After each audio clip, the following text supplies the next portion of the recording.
heaven ever wishes to grant me a boon, it would be a total effacing of the results of a mere chance which fixed my eye on a certain stray piece of shelf paper. It was nothing on which I would naturally have stumbled in the course of my daily round, for it was an old number of an Australian journal, the Sydney Bulletin, in April 18, 1925. It had escaped even the cutting bureau, which had at the time of its issuance been avidly collecting material for my uncle's research. I had largely given over my inquiries into what Professor Angell called the Cthulu cult, and was visiting a learned friend in Paterson, New Jersey, the curator of a museum and mineralogist of note. Examining one day the reserved specimens roughly set on the storage shelves in a rear room of the museum, my eye was caught by an odd picture in one of the old papers spread beneath the stones.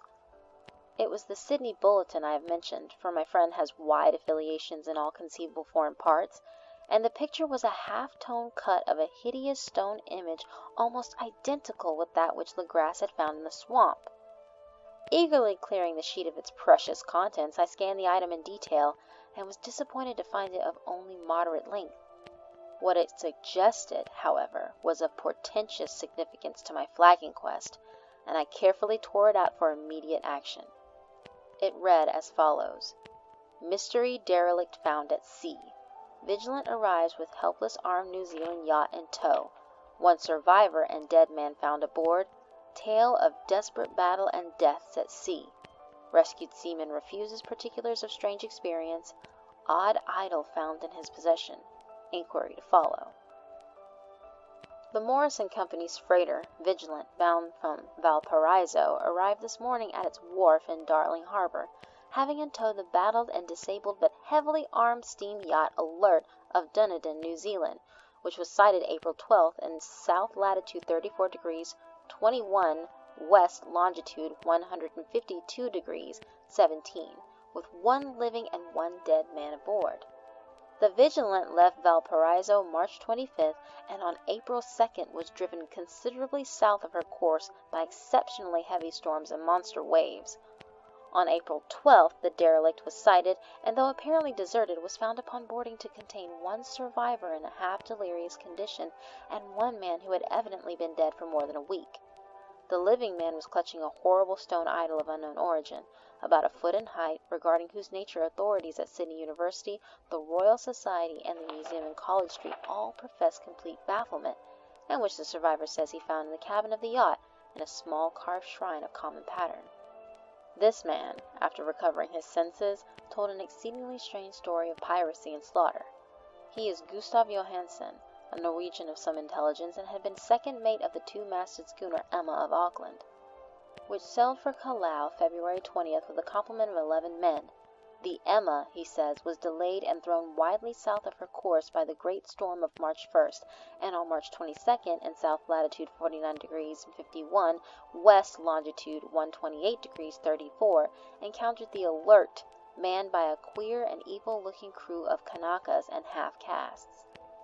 Being ordered peremptorily to turn back, Captain Collins refused, whereupon the strange crew began to fire savagely and without warning upon the schooner with a peculiarly heavy battery of brass cannon forming part of the yacht's equipment. The Emma's men shewed fight, says the survivor, and though the schooner began to sink from shots beneath the waterline, they managed to heave alongside their enemy and board her, grappling with the savage crew on the yacht's deck and being forced to kill them all, the number being slightly superior because of their particularly abhorrent and desperate, though rather clumsy, mode of fighting. 3 of the Emma's men, including Captain Collins and First Mate Green, were killed, and the remaining 8 under Second Mate Johansen proceeded to navigate the captured yacht, going ahead in their original direction to see if any reason for their ordering back had existed. The next day, it appears, they raised and landed on a small island, although none is known to exist in that part of the ocean, and 6 of the men somehow died ashore, though Johansen is queerly reticent about this part of his story, and speaks only of their falling into a rock chasm. Later, it seems, he and one companion boarded the yacht and tried to manage her, but were beaten about by the storm of April 2nd. From that time till his rescue on the 12th, the man remembers little, and he does not even recall when William Bryden, his companion, died. Bryden's death reveals no apparent cause and was probably due to excitement or exposure. Cable advices from Dunedin report that the Alert was well known there as an island trader, and bore an evil reputation along the waterfront. It was owned by a curious group of half-castes whose frequent meetings and night trips to the woods attracted no little curiosity, and it had set sail in great haste just after the storm and earth tremors of March 1st. Our Auckland respondent gives the Emma and her crew an excellent reputation, and Johansen is described as a sober and worthy man. The Admiralty will institute an inquiry on the whole matter beginning tomorrow, at which every effort will be made to induce Johansen to speak more freely than he has done hitherto. This was all, together with the picture of the hellish image, but what a train of ideas it started in my mind! Here were new treasuries of data on the Cthulhu cult and evidence that it had strange interests at sea as well as on land. What motive prompted the hybrid crew to order back the Emma as they sailed about with their hideous idol? What was the unknown island on which 6 of the Emma's crew had died, and about which the mate Johansen was so secretive? What had the Vice Admiralty's investigation brought out, and what was known of the noxious cult in Dunedin? And most marvelous of all, what deep and more than natural linkage of dates was this which gave a malign and now undeniable significance to the various turns of events so carefully noted by my uncle? March 1st, or February 28th, according to the international dateline, the earthquake and storm had come. From Dunedin, the Alert and her noisome crew had darted eagerly forth as if imperiously summoned, and on the other side of the earth poets and artists had begun to dream of a strange, dank cyclopean city, whilst a young sculptor had molded in his sleep the form of the dreaded Cthulhu. March 23rd, the crew of the Emma landed on an unknown island and left 6 men dead, and on that date the dreams of sensitive men assumed a heightened vividness and darkened with dread of a giant monster's malign pursuit, whilst an architect had gone mad and a sculptor had lapsed suddenly into delirium. And what of this storm of April 2nd, the date on which all dreams of the dank city ceased, and Wilcox emerged unharmed from the bondage of strange fever? What of all this, and of those hints of old Castro about the sunken, star-born old ones and their coming reign, their faithful cult, and their mastery of dreams? Was I tottering on the brink of cosmic horrors beyond man's power to bear? If so, they must be horrors of the mind alone, for in some way the 2nd of April had put a stop to whatever monstrous menace had begun its siege of mankind's soul. That evening, after a day of hurried cabling and arranging, I bade my host adieu and took a train for San Francisco. In less than a month I was in Dunedin, where, however, I found that little was known of the strange cult members who had lingered in the old sea taverns. Waterfront scum was far too common for special mention, though there was vague talk about one inland trip these mongrels had made, during which faint drumming and red flame were noted on the distant hills. In Auckland, I learned that Johansen had returned with yellow hair turned white after a perfunctory and inconclusive questioning at Sydney, and had thereafter sold his cottage in West Street and sailed with his wife to his old home in Oslo. Of his stirring experience he would tell his friends no more than he had told the Admiralty officials, and all they could do was to give me his Oslo address. After that I went to Sydney and talked profitlessly with seamen and members of the Vice Admiralty Court. I saw the Alert, now sold and in commercial use, at Circular Quay and Sydney Cove, but gained nothing from its non-committal bulk. The crouching image with its cuttlefish head, dragon body, scaly wings, and hieroglyphical pedestal was preserved in the museum at Hyde Park, and I studied it long and well, finding it a thing of balefully exquisite workmanship, and with the same utter mystery, terrible antiquity, and unearthly strangeness of material which I had noted in Legras's smaller specimen. Geologists, the curator told me, had found it a monstrous puzzle, for they vowed that the world held no rock like it. Then I thought with a shudder of what old Castro had told Legras about the primal great ones. They had come from the stars, and had brought their images with them. Shaken with such a mental revolution as I had never before known, I now resolved to visit mate Johansen in Oslo. Sailing for London, I re-embarked at once for the Norwegian capital, and one autumn day landed at the trim wharves in the shadow of Edgeburg. Johansen's address, I discovered, lay in the old town of King Harald Hardrada, which kept alive the name of Oslo during all the centuries that the greater city masqueraded as Christiana. I made the brief trip by taxicab and knocked with palpitant heart at the door of a neat and ancient building with plastered front. A sad-faced woman in black answered my summons, and I was stung with disappointment when she told me in halting English that Gustav Johansen was no more. He had not survived his return, said his wife, for the doings at sea in 1925 had broken him. He had told her no more than he had told the public, but had left a long manuscript of technical matters, as he said, written in English, evidently in order to safeguard her from the peril of casual perusal. During a walk through the narrow lane near the Gothenburg dock, a bundle of papers falling from an attic window had knocked him down. 2 Lascar sailors at once helped him to his feet, but before the ambulance could reach him, he was dead. Physicians found no adequate cause for the end and laid it to heart trouble and a weakened constitution. I now felt gnawing at my vitals that dark terror which will never leave me till I, too, am at rest, accidentally or otherwise. Persuading the widow that my connection with her husband's technical matters was sufficient to entitle me to his manuscript, I bore the document away and began to read it on the London boat. It was a simple, rambling thing, a naive sailor's effort at a post facto diary, and strove to recall day by day that last awful voyage. I cannot attempt to transcribe it verbatim in all its cloudiness and redundance, but I will tell it just enough to shew why the sound of the water against the vessel's sides became so unendurable to me that I stopped my ears with cotton. Johansen, thank God, did not know quite all, even though he saw the city and the thing. But I shall never sleep calmly again when I think of the horrors that lurk ceaselessly behind life and time and in space, and of those unhallowed blasphemies from elder stars which dream beneath the sea, known and favored by a nightmare cult ready and eager to loose them on the world whenever another earthquake shall heave their monstrous stone city again to the sun and air. Johansen's voyage had begun just as he told it to the Vice-Admiralty. The Emma and Ballast had cleared Auckland on February 20th and had felt the full force of that earthquake-born tempest which must have heaved up from the sea bottom the horrors that filled men's dreams. Once more under control, the ship was making good progress when held up by the Alert on March 22nd, and I could feel the mate's regret as he wrote of her bombardment and sinking. Of the swarthy cult fiends on the Alert he speaks with significant horror. There was some peculiarly abominable quality about them which made their destruction seem almost a duty, and Johansen shews ingenious wonder at the charge of ruthlessness brought against his party during the proceedings of the Court of Inquiry.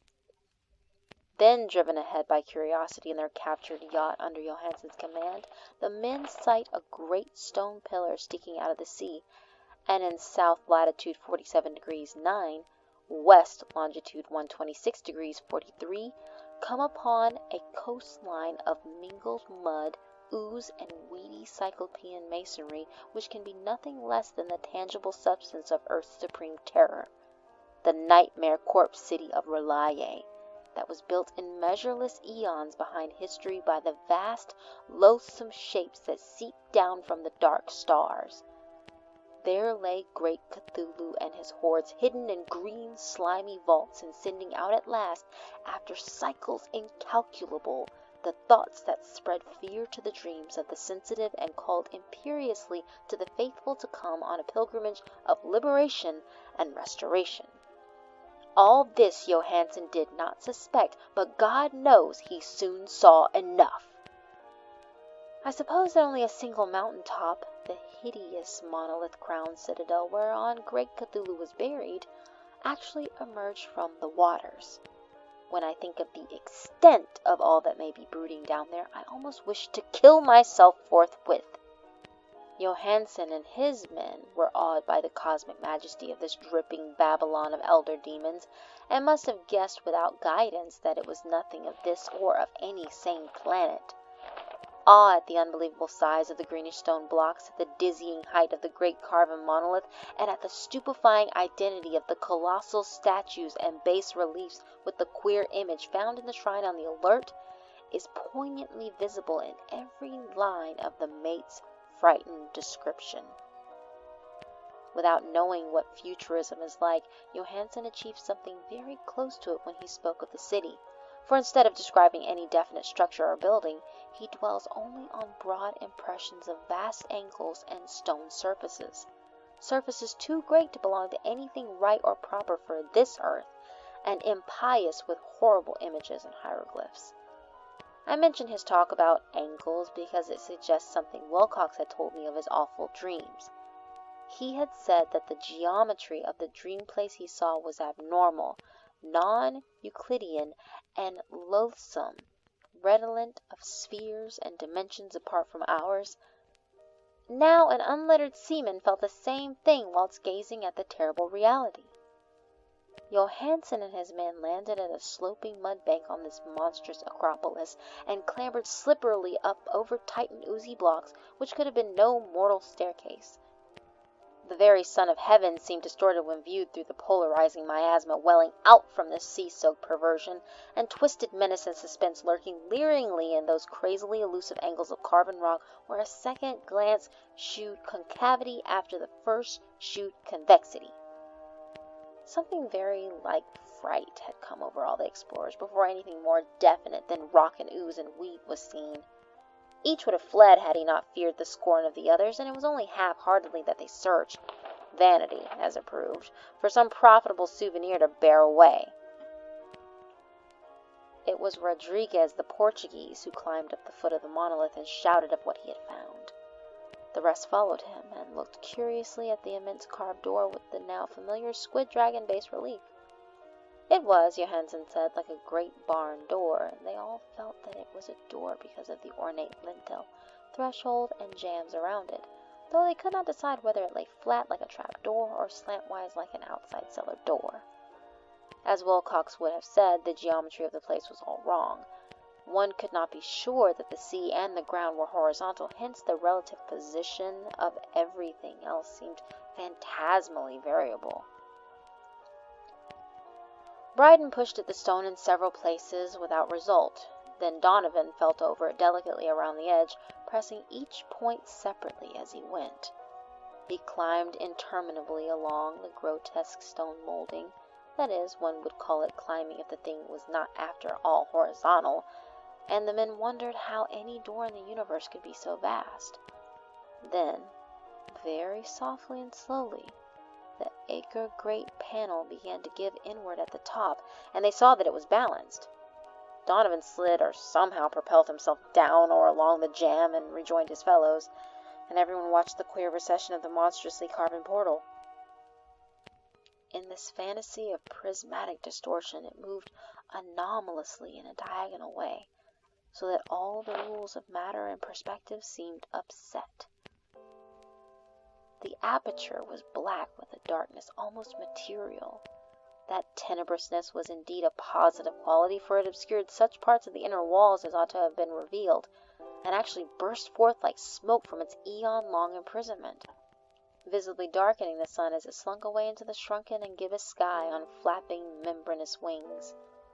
The odor arising from the newly opened depths was intolerable, and at length the quick-eared Hawkins thought he heard a nasty, slopping sound down there. Everyone listened, and everyone was listening still when it lumbered slobberingly into sight and gropingly squeezed its gelatinous green immensity through the black doorway into the tainted outside air of that poison city of madness. Poor Johansen's handwriting almost gave out when he wrote of this. Of the 6 men who never reached the ship, he thinks 2 perished of pure fright in that accursed instant.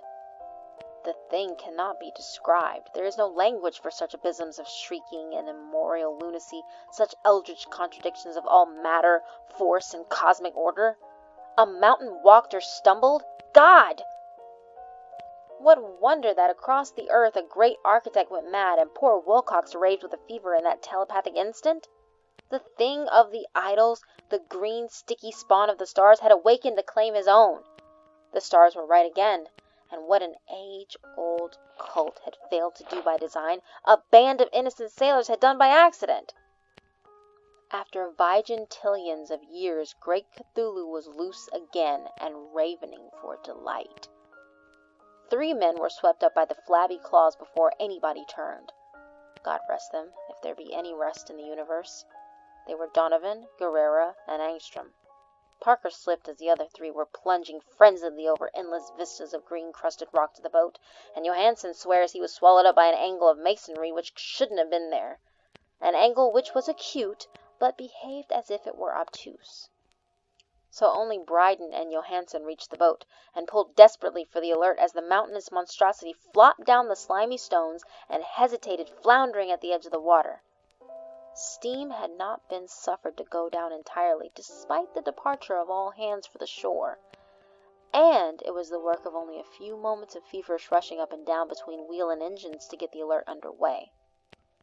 Slowly, amidst the distorted horrors of that indescribable scene, she began to turn the lethal waters, whilst on the masonry of that carnal shore that was not of earth, the Titan thing from the stars slavered and gibbered like Polypheme cursing the fleeing ship of Odysseus. Then, bolder than the storied Cyclops, great Cthulhu slid greasily into the water and began to pursue with vast, wave-raising strokes of cosmic potency. Bryden looked back and went mad, laughing shrilly as he kept on laughing at intervals, till death found him one night in the cabin whilst Johansen was wandering deliriously. But Johansen had not given out yet. Knowing that the thing could surely overtake the Alert until steam was fully up, he resolved on a desperate chance, and, setting the engine for full speed, ran lightning-like on deck and reversed the wheel. There was a mighty eddying and foaming in the noisome brine, and as the steam mounted higher and higher, the brave Norwegian drove his vessel head-on against the pursuing jelly, which rose above the unclean froth like the stern of a demon galleon. The awful squid head with writhing feelers came nearly up to the bowsprit of the sturdy yacht, but Johansen drove on relentlessly. There was a bursting as of an exploding bladder, a slushy nastiness as of a cloven sunfish, a stench as if 1,000 open graves, and a sound that the chronicler would not put on paper. For an instant the ship was befouled by an acrid and blinding green cloud, and then there was only a venomous seething astern. Where, God in heaven, the scattered plasticity of that nameless sky-spawn was nebulously recombining in its hateful original form, whilst its distance widened every second as the Alert gained impetus from its mounting steam. That was all. After that, Johansen only brooded over the idol in the cabin and attended to a few matters of food for himself and the laughing maniac by his side. He did not try to navigate after the first bold flight, for the reaction had taken something out of his soul. Then came the storm of April 2nd, and a gathering of the clouds about his consciousness. There is a sense of spectral whirling through liquid gulfs of infinity, of dizzying rides through reeling universes on a comet's tail, and of hysterical plunges from the pit to the moon, and from the moon back again to the pit, all livened by a cachinnating chorus of the distorted, hilarious elder gods and the green bat-winged mocking imps of Tartarus. Out of that dream came rescue, the Vigilant, the Vice-Admiralty Court, the streets of Dunedin, and the long voyage back home to the old house by the Edgeburg. He could not tell. They would think him mad. He would write of what he knew before death came, but his wife must not guess. Death would be a boon if only it could blot out the memories. That was the document I read, and now I have placed it in the tin box beside the bas-relief and the papers of Professor Angel. With it shall go this record of mine, this test of my own sanity, wherein is pieced together that which I hope may never be pieced together again.